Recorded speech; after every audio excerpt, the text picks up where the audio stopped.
ഇന്നലെ എനിക്കൊരു phone call വന്നു. തിരുവനന്തപുരത്ത് നിന്ന് നമ്മുടെ ഒരു പ്രേക്ഷകനാണ്. അദ്ദേഹം എന്നോട് ചോദിച്ചു, "അല്ല, നമ്മുടെ കൗൺസിലർ സുഗതനെ കസ്റ്റഡിയിൽ തീർക്കാൻ എന്തെങ്കിലും പരിപാടി പോലീസിനുണ്ടോ?" ഞാൻ വല്ലാതെ ഷോക്കായിപ്പോയി. എന്താ അങ്ങനെയൊക്കെ ചോദിക്കാൻ കാരണം? "അല്ല, ഇന്നലെ കോടതിയിൽ നടന്ന സംഭവങ്ങൾ അറിഞ്ഞില്ലേ?" എന്നോട് ചോദിച്ചു. സത്യത്തിൽ ഞാൻ അപ്പോൾ ആ വാർത്ത ശ്രദ്ധിച്ചിരുന്നില്ല. പിന്നീട് ഞാൻ വളരെ പെട്ടെന്ന് ഇന്നലെ Nedumangad judicial first class magistrate കോടതിയിൽ നടന്ന സംഭവങ്ങൾ ശ്രദ്ധിച്ചു. വിയ്യൂർ സെൻട്രൽ ജയിലിൽ നിന്ന് കൗൺസിലർ സുഗതനെ കോടതിയിൽ കൊണ്ടുവരുന്നു. ജയിലിൻ്റെ വണ്ടിയിലാണ്. ജയിലിൻ്റെ വണ്ടിയിൽ കൊണ്ടുവരുന്നു. പോലീസ് കസ്റ്റഡിയെ ആവശ്യപ്പെട്ട് പോലീസിൻ്റെ പെറ്റീഷനുണ്ട്. അങ്ങനെ പോലീസ് കസ്റ്റഡിയിൽ വിടാൻ പോലീസ് ഉത്തരവിട്ടാൽ പോലീസുകാരെ കൊണ്ടുപോകണം. അന്വേഷണ ഉദ്യോഗസ്ഥനായ അഭിജിത്ത് SI, വട്ടിയൂർക്കാവ് SI ആണ്. SIയും പിന്നെ വിപിൻ എന്ന് പറയുന്ന വെടിവെപ്പ് വീരനായിട്ടുള്ള CA ഉണ്ടല്ലോ, വെടിവെച്ച് വിപിനാണല്ലോ സുഗതനെ പിടിച്ചോണ്ട് പോയത്. അവർക്കാണ് വിട്ടുകൊടുക്കേണ്ടത്. അവരാണ് അന്വേഷണ ചുമതലയുള്ള ഉദ്യോഗസ്ഥർ. അവർക്ക് പോലീസ് കസ്റ്റഡിയിൽ കൊടുക്കണം. അതിനുവേണ്ടി പോലീസ് കസ്റ്റഡിയിൽ കൊടുക്കണം എന്നുള്ള ആവശ്യം പരിഗണിക്കാനാണ് സുഗതനെ കോടതിയിൽ ഹാജരാക്കുന്നത്. പക്ഷേ ജയിലിൻ്റെ വാഹനത്തിനൊപ്പം അഭിജിത്തിൻ്റെ വാഹനവും വന്നു. ശരി, ഇനി കസ്റ്റഡിയിൽ കിട്ടിയാൽ കൊണ്ടുപോകാനാണ്. അങ്ങനെ സുഗതനെ കോടതിയിലേക്ക് കയറ്റുന്നു. കയറ്റി കഴിയുമ്പോൾ സുഗതനോട് മജിസ്ട്രേറ്റ് ചോദിച്ചു, എന്തെങ്കിലും പ്രശ്നമുണ്ടോ? സുഗതൻ പറഞ്ഞു, പ്രശ്നമുണ്ട്, നല്ല ക്ഷീണമുണ്ട്. അതുമാത്രമല്ല, സുഗതൻ പറഞ്ഞ കാര്യങ്ങൾ ഞെട്ടിക്കുന്നതാണ്. കാരണം എന്നോട് വാഹനത്തിൽ വെച്ച് മോശമായി പെരുമാറി. അതുമാത്രമല്ല, എന്നെ ജയിലിൻ്റെ വാഹനത്തിൽ കൊണ്ടുപോകണ്ട, പോലീസിൻ്റെ വാഹനത്തിൽ കൊണ്ടുപോകാം. അതായത് അഭിജിത്തിൻ്റെ വാഹനത്തിൽ കൊണ്ടുപോകാം എന്ന് പറഞ്ഞു. അപ്പോൾ കസ്റ്റഡിയിൽ കിട്ടാത്ത ഒരാളെ പോലീസിൻ്റെ വാഹനത്തിൽ, ജയിലിൻ്റെ വാഹനത്തിൽ നിന്നും മാറ്റിക്കയറ്റി കൊണ്ടുപോകുന്നത് എന്തിനാണ്? കോടതിക്കും സംശയമുണ്ടായി. അല്ല, അതിൻ്റെ ആവശ്യമില്ലല്ലോ. കസ്റ്റഡിയിൽ തരാത്ത പ്രതിക്കൊപ്പം SI എന്തിനു പോയി എന്ന് മജിസ്ട്രേറ്റ് ചോദിക്കുന്നു. ദുരൂഹതയുണ്ട്. നേരത്തെ നമ്മുടെ ഒരു പ്രേക്ഷകൻ വിളിച്ചു പറഞ്ഞതുപോലെ ദുരൂഹതയുണ്ട്. നമ്മളിനി ചിന്തിക്കുക, ഹൈപ്പോത്തറ്റിക്കലാണ്, അങ്ങനെയൊന്നും ഒരിക്കലും നടക്കാതിരിക്കട്ടെ. ജയിലിൻ്റെ വണ്ടിയിൽ നിന്ന് സുഗതനെ പോലീസിൻ്റെ വണ്ടിയിൽ കയറ്റിക്കൊണ്ടു പോകുന്നു. നമ്മൾ ചില സിനിമകളിലൊക്കെ കണ്ടിട്ടുണ്ട്, അല്ലെങ്കിൽ ചില വാർത്തകൾ കേട്ടിട്ടുണ്ട്. പോകുന്ന വഴിക്ക് സുഗതൻ പോലീസുകാരെ കബളിപ്പിച്ച് രക്ഷപ്പെട്ട് ജീപ്പിൽ നിന്ന് ഇറങ്ങി ഓടുന്നു. അപ്പോൾ എന്ത് ചെയ്യുന്നു? പോലീസ് ഓഫീസർ പിടിക്കാൻ ശ്രമിക്കുന്നു. കിട്ടാതെ വരുമ്പോൾ വെടിവെക്കുന്നു. പലയിടത്തും കണ്ടിട്ടില്ലേ? അങ്ങനെ സംഭവിച്ചാലോ? തിരുവനന്തപുരത്ത് ഫോർട്ട് സ്റ്റേഷനിൽ ഉദയൻ എന്ന് പറയുന്ന ചെറുപ്പക്കാരനെ ഉരുട്ടിക്കൊന്നിട്ട് എന്ത് സംഭവിച്ചു? എല്ലാവരും ചേർന്ന് ആ കുറ്റക്കാരായ പോലീസുകാരെ രക്ഷിക്കാൻ ശ്രമിച്ചു. എന്നിട്ടോ ഒടുവിൽ CBI വരേണ്ടി വന്നു. ഉദയൻ്റെ അമ്മ കൊടുത്ത കേസിനെ തുടർന്ന് CBI വരേണ്ടി വന്നു പ്രതികളായ പോലീസുകാരെ പിടിക്കാൻ. സിസ്റ്റം മുഴുവൻ ഇവർക്ക് വേണ്ടി നിൽക്കും. അങ്ങനെയാണ് പോലീസിൻ്റെ ഇതുവരെയുള്ള ചരിത്രത്തിൽ പോലീസുകാരൻ പ്രതിയായിട്ടുള്ള ഒരു കേസ് വന്നാൽ, പ്രത്യേകിച്ച് ആളുകളെ ഉപദ്രവിക്കുകയോ കൊലപ്പെടുത്തുകയോ ഒക്കെ ചെയ്ത കേസുകൾ വന്നാൽ അവരെ സഹായിക്കാൻ DGP മുതൽ താഴത്തെ കോൺസ്റ്റബിൾ വരെയുള്ളവർ ഒറ്റക്കെട്ടായിട്ട് നിൽക്കും. കാരണം നാളെ ഞങ്ങളും ഈ പണി ചെയ്യേണ്ടവരാണ്, ഞങ്ങൾക്കും ഇതുപോലത്തെ അവസ്ഥ വരാം എന്നു പറയുന്ന ഒരു കാക്കിക്കുള്ളിലെ വർഗബോധം ഉയരും. ഇത് കേരളം പലതവണ കണ്ടിട്ടുണ്ട്, രാജ്യവും പലതവണ കണ്ടിട്ടുണ്ട്. അപ്പോൾ എന്തിനാണ് അഭിജിത്ത് എന്ന് പറയുന്ന ഈ SI ജയിലിൻ്റെ വാഹനത്തിൽ നിന്ന് തൻ്റെ വാഹനത്തിൽ കൊണ്ടുപോകാം എന്ന് പറഞ്ഞത്? അങ്ങേയറ്റം ഗുരുതരമായ സംഗതിയാണ്. ശരിക്കും ഇവിടുത്തെ മാധ്യമങ്ങൾ ഇത് ഏറ്റെടുക്കേണ്ടതാണ്, ഇത് സംസാരിക്കേണ്ടതാണ്, ഇത് ഉറക്കെ പറയേണ്ടതാണ്. ഇനി മെയ് 1 സുഗതൻ തൻ്റെ ഫേസ്ബുക്കിൽ ഇട്ടിരുന്ന ഒരു പോസ്റ്റ് ഞാൻ വായിക്കാം, നിങ്ങളെ കാണിക്കാം. മെയ് 1 സുഗതൻ പോസ്റ്റ് ചെയ്തിരിക്കുന്നു, ഞാൻ ഇവിടെ തന്നെ ഉണ്ട്, എൻ്റെ കുടുംബവും എൻ്റെ പിള്ളേരും, പിന്നെ MLA പ്രശാന്തിൻ്റെ DYFI ഗുണ്ടകളായ SI അഭിജിത്തിനും വിപിനും ആശംസകൾ എന്ന് വാഴോട്ടുകോണം വാർഡ് കൗൺസിലർ സുഗതനെ അറസ്റ്റ് ചെയ്യും മുമ്പ് സുഗതനിട്ട പോസ്റ്റാണ്. അതായത് DYFIയുടെ ഗുണ്ടകളെപ്പോലെ MLA പ്രശാന്തിന് വേണ്ടി പ്രവർത്തിക്കുന്നവരാണ് അഭിജിത്തും വിപിനുമെന്ന് തൻ്റെ അറസ്റ്റിനു മുമ്പേ സുഗതൻ സോഷ്യൽ മീഡിയയിൽ ജനങ്ങൾ കാണുക പോസ്റ്റ് ഇട്ടിട്ടുണ്ട്. നമ്മളൊന്ന് ആലോചിച്ച് നോക്കൂ. ഈ അഭിജിത്തിനെ കുറിച്ച് സുഗതൻ പറഞ്ഞതായിട്ട് വാർത്തകൾ വരുന്നു. അതായത്, നിന്നെ ഒരു ദിവസമെങ്കിലും ഞാൻ സെല്ലിൽ കിടത്തും എന്ന് പറഞ്ഞാൽ ജുഡീഷ്യൽ കസ്റ്റഡി കഴിഞ്ഞിട്ട്, ജുഡീഷ്യൽ കസ്റ്റഡി ജയിലിലാണ് പാർപ്പിക്കുന്നത്, അന്വേഷണത്തിൻ്റെ ഭാഗമായി പോലീസ് കസ്റ്റഡിയിൽ വിട്ടുകൊടുത്താൽ വൈകുന്നേരങ്ങളിൽ അല്ലെങ്കിൽ തെളിവെടുപ്പ് കഴിഞ്ഞതിന് ശേഷം സെല്ലിൽ സൂക്ഷിക്കാം. അപ്പോൾ തിരുവനന്തപുരത്ത് കൊണ്ടിരുന്നു. വട്ടിയൂർക്കാവ് സ്റ്റേഷനിൽ, അഭിജിത്തിൻ്റെ സ്റ്റേഷനിൽ സുഗതനെ ഒരു സെല്ലിലിടുന്നു. ആ സെല്ലിൽ അന്ന് വളരെ നട്ടോറിയസ് ആയ, അല്ലെങ്കിൽ മനോനില തെറ്റിയതെന്ന് പോലീസിന് പിന്നീട് പറയാവുന്ന 2-3 പേരെ കൂടെ അതിനകത്തിടുന്നു. രാത്രി ആ സെല്ലിൽ അരുതാത്തത് എന്തെങ്കിലും സംഭവിച്ചാൽ അഭിജിത്തിന് എന്ത് സംഭവിക്കും? അഭിജിത്തിന് സസ്പെൻഷൻ കിട്ടും. ഇങ്ങനെയുള്ള സാധ്യതകളുണ്ട്. കാരണം നിലവിലുള്ള എല്ലാ നിയമവ്യവസ്ഥകളെയും അട്ടിമറിച്ച് ഒരു കാരണവുമില്ലാത്ത ബലപ്രയോഗം നടത്തി ഒരു പൊതുപ്രവർത്തകൻ ഒരു നോട്ടീസ് കൊടുത്താൽ ഹാജരാകുമെന്നിരിക്കെ ചിക്കൻ പോക്സ് വന്ന് അദ്ദേഹം ചികിത്സയിലിരിക്കെ അതുകൊണ്ട് തൻ്റെ ജാമ്യം, തൻ്റെ കേസ് കുറച്ച് ദിവസം കൂടി പരിഗണിക്കണമെന്നുള്ള ഹർജി ഹൈക്കോടതി പരിഗണിക്കാനിരിക്കെ അതിൻ്റെ തലേന്ന് വീട്ടിൽ കയറി ആകാശത്തേക്ക് വെടിവെച്ച് കൊണ്ടുപോയതിന് മുന്നിൽ ഒരു ഗൂഢാലോചനയുണ്ടെന്ന് കേരളത്തിലെ എല്ലാവർക്കും അറിയാം. സുഗതനെതിരെ എന്താ കേസ്? ഇന്നലെ തെളിവെടുപ്പ് നടത്തി എന്താ അറിയോ? അവിടെ വെള്ളക്കടവ് ക്ഷേത്രത്തിലെ ഉത്സവത്തിൻ്റെ അന്ന് ഒരു CPM ഗുണ്ട വന്നിട്ട് ക്ഷേത്ര ഉത്സവം അലങ്കോലപ്പെടുത്തുന്നു. അയാൾ പറയുന്ന പാട്ട് പാടണമെന്ന് പറയുന്നു. വലിയ കച്ചറയുണ്ടാക്കുമ്പോൾ സ്വാഭാവികമായും ആളുകൾ സ്ഥലത്തെ കൗൺസിലറെ വിളിക്കുന്നു. കൗൺസിലർ വരുന്നു.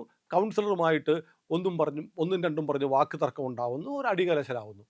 അവൻ കൊണ്ടുപോയി തന്നെ വധിക്കാൻ ശ്രമിച്ചു എന്ന് കേസ് കൊടുത്തു. ആ കേസിലാണ് സുഗതനെ അറസ്റ്റ് ചെയ്തിരിക്കുന്നത്. അവിടെ ഒരു ക്ഷേത്രത്തിലെ ഉത്സവം അലങ്കോലപ്പെടുത്താൻ ശ്രമിച്ച ക്രിമിനലിനെതിരെ അയാളെക്കുറിച്ചുള്ള വേറെ ദൃശ്യങ്ങളുണ്ട്, സോഷ്യൽ മീഡിയയിൽ വന്നിട്ടുണ്ട്. വെട്ടുകത്തിയുമായി റോഡിൽ നിന്ന് സ്ഥലത്തുള്ള ആളുകളെ മുഴുവൻ വെല്ലുവിളിക്കുന്ന വീഡിയോകൾ വന്നിട്ടുണ്ട്. അയാൾക്കെതിരെ കേസില്ല, സുഗതനെതിരെയാണ് കേസ്. എന്നിട്ട് ഇന്നലെ എന്താണ്? ആയുധം വേണം. സുഗതൻ അവനെ കൊല്ലാൻ ശ്രമിച്ചത്രേ. എന്തായുധം? സുഗതൻ്റെ കയ്യിൽ എന്തായുധം ഉള്ളത്? സുഗതൻ ആയുധം കണ്ടെടുക്കാൻ സഹായിച്ചില്ല, അതുകൊണ്ട് എന്ന് കോടതിയിൽ പോലീസ് പറഞ്ഞിട്ടുണ്ട്. അപ്പം നോക്കൂ, ഒരാളെ മനഃപൂർവ്വം കൊടുക്കുക. പ്രശാന്തിനെ സംബന്ധിച്ച് പ്രശാന്തിൻ്റെ തട്ടകത്തിൽ പ്രശാന്തിൻ്റെ കാൽ കീഴിലെ മണ്ണൊലിച്ചു പോയിക്കൊണ്ടിരിക്കുക. അതിന് തടസ്സം, അതിന് കാരണമാകുന്നത് സുഗതനാണ് എന്നതുകൊണ്ട് സുഗതനെ രാഷ്ട്രീയമായി അവസാനിപ്പിക്കുക. പ്രശാന്തിന് വലിയ ക്ഷീണമാണ്. MLA ആയതിനു ശേഷം കോർപ്പറേഷൻ്റെ ആഫീസ് കയ്യേറി വെറും 850 രൂപ, അതും വാടകയ്ക്ക്, അതും കുടിശ്ശിക വരുത്തി ഇരുന്നതിൻ്റെ പേരിൽ നാറി പണ്ടാറടങ്ങിപ്പോയി. ഇയാൾ കാണുമ്പോൾ ഒരു സാധു മനുഷ്യൻ, മനോഹരമായ കോളിനോസ് ചിരിയുമൊക്കെ ആയിട്ട് നിൽക്കുന്ന പഞ്ചഭാവത്തിൻ്റെ ഫീലുള്ള പ്രശാന്തിൻ്റെ ഉള്ളിൽ ഒരു CPM ക്രിമിനൽ ഉണ്ട് എന്ന് ആളുകൾ ധരിക്കുന്ന തരത്തിലാണ് പിന്നീടുള്ള വിവരങ്ങളൊക്കെ വരുന്നത്. ശിവൻകുട്ടിയും പ്രശാന്തും ചേർന്നുള്ള ഗൂഢാലോചനയുടെ ഭാഗമായിട്ടാണ് സുഗതൻ ഈ കേസിൽ പ്രതിയാക്കപ്പെടുന്നത്. അതിൻ്റെ പിന്നിൽ തലസ്ഥാനത്തെ നഗരസഭാ ഭരണം അട്ടിമറിക്കുക എന്നതാണ് ലക്ഷ്യം. അതെന്തിനാണെന്ന് വെച്ചാൽ കഴിഞ്ഞ കാലങ്ങളായി തിരുവനന്തപുരം കോർപ്പറേഷനിലെ വിവിധ ഭാഗങ്ങൾ, വിവിധ സ്ഥാപനങ്ങൾ കൈയടക്കി വെച്ച് CPM വലിയ തോതിൽ നടത്തിക്കൊണ്ടിരുന്ന ധനാഗമ മാർഗങ്ങൾ അവസാനിക്കുന്നു. അതുകൊണ്ട് ഈ ഭരണം മാറണം. അതിനുവേണ്ടി സുഗതനെ പിടിക്കുന്നു. ഇനി ഒരു കൗൺസിലറെ കൂടെ പിടിച്ചാൽ ഭരണം അട്ടിമറിക്കാൻ പറ്റുമോ എന്നുള്ള ശ്രമം നടത്തുന്നു. ഇതെല്ലാം കൂടെ ചേർന്നുള്ള ഒരു വലിയ തിരക്കഥ. പിന്നെ ഈ പറഞ്ഞതുപോലെ അഭിജിത്ത് എന്നും വിപിൻ എന്നും പറയുന്ന 2 പോലീസ് ഓഫീസർമാർക്ക് ഇവർ പറഞ്ഞിട്ടുണ്ടത്രേ, അതായത് പോലീസുകാരൻ വിചാരിച്ചാൽ ഇതൊക്കെ സംഭവിക്കും. ശരിയാണ്, ഒരു പോലീസുകാരൻ വിചാരിച്ചാൽ ഇതൊക്കെ സംഭവിക്കും. ഒരു നിരപരാധിയെ പിടിച്ച് ജയിലിലിടാനൊക്കെ പറ്റും. പക്ഷേ ആ നിരപരാധിയെ ജീവപര്യന്തം ശിക്ഷിക്കാൻ പറ്റില്ല, തൂക്കിക്കൊല്ലാനും പറ്റില്ല. അയാൾ കേസ് കഴിഞ്ഞ് ഈ പോലീസുകാരുടെ സാഹസിക വൃത്തിയൊക്കെ കഴിഞ്ഞിട്ട് പുറത്തേക്കിറങ്ങി വരും. പുറത്തേക്കിറങ്ങി വന്നിട്ട് അയാളും തുനിഞ്ഞങ്ങ് ഇറങ്ങാൻ തീരുമാനിച്ചാൽ പോലീസുകാർക്ക് എന്തു പറ്റും എന്നറിയാൻ ടോമിൻ തച്ചങ്കരിയോട് ചോദിച്ചാൽ മതി. മുൻ DGP ആയിരുന്നല്ലോ ടോമിൻ തച്ചങ്കരി. ഇങ്ങനെ ചിലർക്കിട്ട് പണി കൊടുത്തിട്ടുണ്ട്.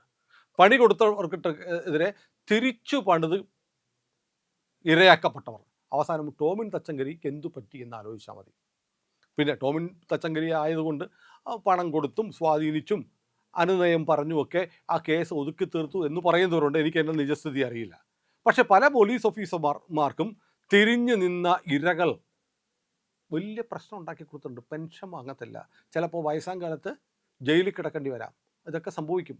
അപ്പോൾ പൊതുജനം എല്ലാവരും നിങ്ങളുടെ മർക്കടപുഷ്ടി, നിങ്ങളുടെ ഗുണ്ടായിസം സഹിക്കുമെന്ന് പോലീസുകാർ കരുതുന്നത് നല്ലതല്ല. പോലീസിലെ 99% പോലീസ് ഉദ്യോഗസ്ഥന്മാരും ഒന്നാം തരം മനുഷ്യരാണ്. ഇപ്പോൾ നല്ല എഡ്യൂക്കേറ്റഡ് ആണ്. പാർട്ടി പറഞ്ഞാൽ കൊല്ലാനും തല്ലാനും ഒന്ന് പോകുന്ന പോലീസുകാരൊന്നും ഇപ്പോൾ കുറവാണ്, വളരെ നാമമാത്രമാണ്. അവശേഷിക്കുന്ന ചിലരാണ് ഇതിൻ്റെയൊക്കെ പിന്നിലെന്ന് BJP-ക്കാർ പറയുമ്പോൾ അതിനകത്ത് യാഥാർത്ഥ്യമുണ്ട് എന്ന് തോന്നുന്ന തരത്തിലാണ് ഇന്നലെ നടന്ന നാടകങ്ങൾ. അപ്പോൾ സുഗതനെ സംബന്ധിച്ച്, സുഗതൻ അവിടുത്തെ 20-ാം വാർഡിലെ വാർഡൗട്ട് കാണും, 20-ാം വാർഡിലെ കൗൺസിലറാണ്. സുഗതനെ ആരും അറിയില്ലായിരുന്നു. ഇന്ന് കേരളത്തിൽ എല്ലാവർക്കും അറിയാവുന്നൊരു ഫിഗറായി സുഗതൻ മാറിയിരിക്കുന്നു. കേരളത്തിൽ ഒരുപക്ഷെ ഏറ്റവും ശ്രദ്ധേയനായ ഒരു ചെറുപ്പക്കാരൻ ഇന്ന് ആർ സുഗതനാണ്. അത് CPM-ൻ്റെ സംഭാവനയാണ്.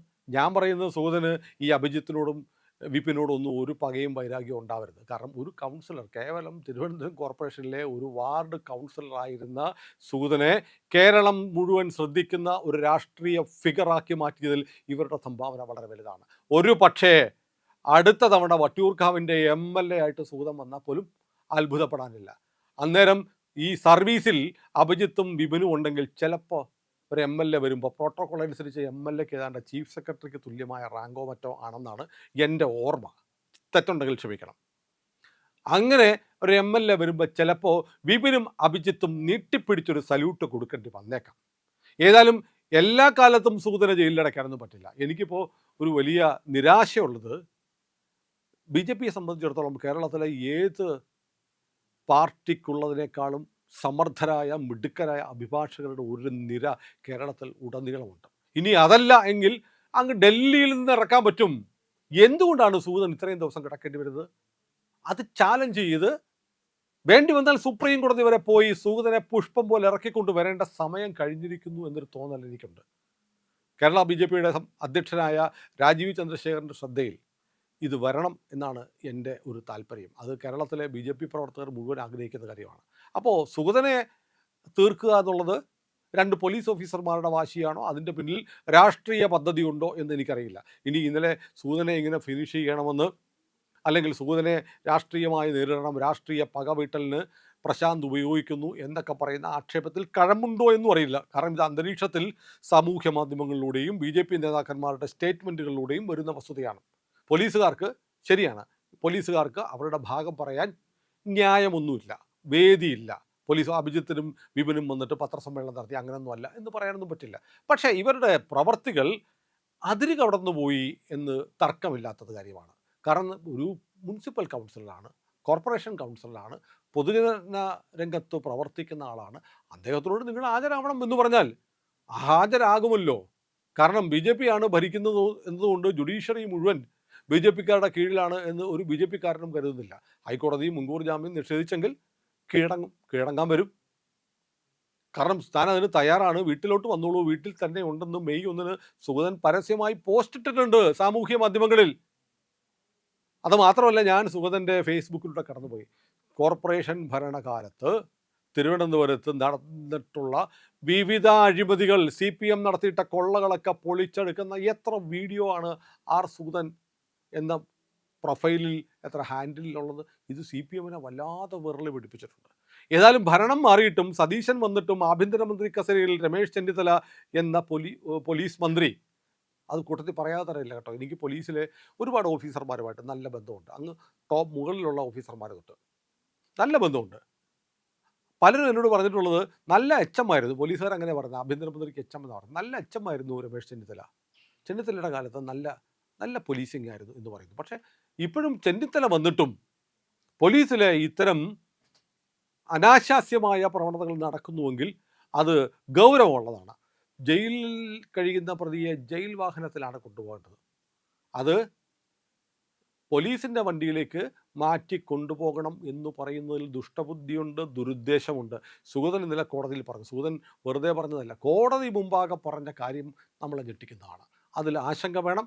ഏതായാലും ഞാൻ ഒരിക്കൽ കൂടി സുഗതൻ ഇത് കേൾക്കും, ജയിലിൽ നിന്ന് ഇറങ്ങി വരുമ്പോൾ സുഗതൻ കേൾക്കുമായിരിക്കും, അല്ലെങ്കിൽ സുഗതൻ്റെ സുഹൃത്തുക്കൾ കേൾക്കും. അവരോട് എനിക്ക് പറയാനുള്ളത്, നിങ്ങൾ ഒരിക്കലും ഈ അഭിജിത്തിനോടും വിപിനോടും ശത്രുത വെച്ച് പുലർത്തരുത്. കാരണം അവർ സുഗതൻ എന്ന് പറയുന്ന ഒരു കേവലം ഒരു കോർപ്പറേഷൻ കൗൺസിലറായിരുന്ന ആളെ ഒരു കേരളം മുഴുവൻ അറിയുന്ന ഒരു പൊളിറ്റിക്കൽ ഫിഗറാക്കി വളർത്തിയത് അവർ രണ്ടുപേരുമാണ്. അവരോട് നന്ദിയുള്ളവരായിരിക്കണം, കടപ്പാട് ഉള്ളവരായിരിക്കണം. അവർക്ക് പുറത്തിറങ്ങി വന്നാൽ അവരെ പോയി കണ്ട് പറ്റുമെങ്കിൽ സ്നേഹപൂർവ്വം അവരെ കെട്ടിപ്പിടിക്കുക തന്നെ വേണം. അതാണ് വേണ്ടത്. പ്രിയമുള്ളവരെ, ഇന്ത്യ ലൈവ് ഇനിയും സബ്സ്ക്രൈബ് ചെയ്തിട്ടില്ല എങ്കിൽ ചെയ്യണേ, മറക്കാതെ.